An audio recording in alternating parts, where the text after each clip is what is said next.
Bismillah, alhamdulillah, salatu wassalamu ala rasulillah. Rabbi shrah li sadri wa yassir li amri wahlul uqdatan min lisani yafqahu qawli. Welcome all to the 99 names of Allah Subha'an Wa Ta'ala. We said earlier on that Ar-Rahman, Ar-Raheem, Ar-Ra'uf, Al-Latif. Any name of Allah Subhanahu Wa Ta'ala needs to be treated with three things. The first and foremost is us recognizing that name through internal and external experience. So looking within ourselves, our feelings, our emotions, our physical existence as well, and then looking at the experiences that we have in life.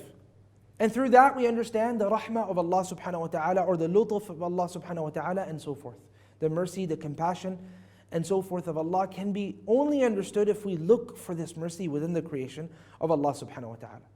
And that is why we have in the hadith of the Prophet Sallallahu Alaihi Wasallam. The Prophet Sallallahu Alaihi Wasallam saw a woman.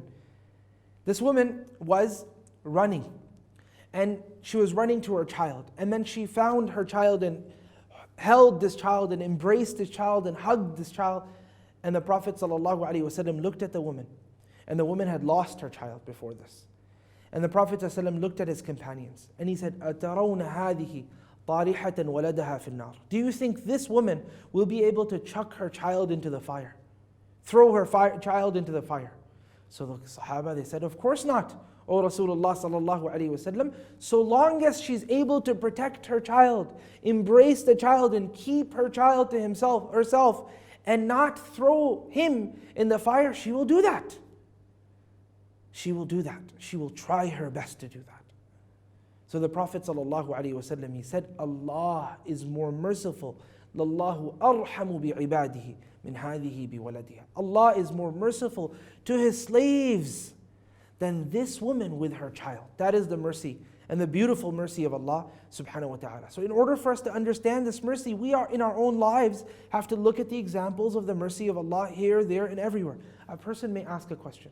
They may say, hey, look, you say mercy of Allah and this and that and the other, but if we look around ourselves, we find that there are manifestations of chaos everywhere. There's chaos here, there, this country, there's bombs, there's this, that. Where's the mercy of Allah Subhanahu Wa Ta'ala from all this?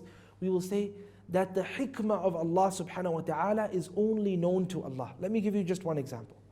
You see, you yourself, if you have pain in your arm, you have pain in your joint, and in order for you to treat this pain, you know the doctor has told you that there will be A, B, C, and it will be painful. You have to go through it. There will be an incision. We'll have to cut a little bit of your skin off and the flesh as well, and then we'll have to go and inject something deep into your skin. And we might have to do a little incision for the tissue to heal on its own and so forth. Right? All of that is painful. But you bear the pain because you know the doctor knows something that you do not know.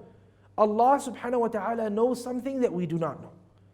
And that is the reason why at times we see things to be chaotic, but when we look at those very things in hindsight, when we look back at them, we'll realize that was from the wisdom of Allah Subhanahu Wa Ta'ala. So even bloodshed, chaos, and other things that we see, which make it seem like the mercy is really not there, but in reality, that might be in and of itself the mercy of Allah, but we haven't been able to see it yet. When we look back in history, maybe we'll observe that. Maybe. Even then, just maybe. This is the mercy of Allah Subhanahu Wa Ta'ala. It's everywhere.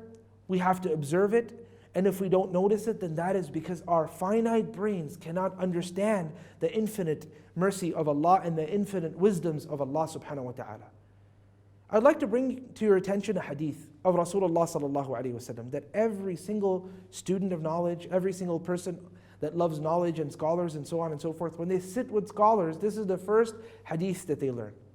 And that is the hadith in which the Messenger Sallallahu Alaihi Wasallam, he said, Al-Rahimuna yarhamuhum al-Rahman, that those who are merciful to others, Allah Subhanahu Wa Ta'ala will bring His mercy to them.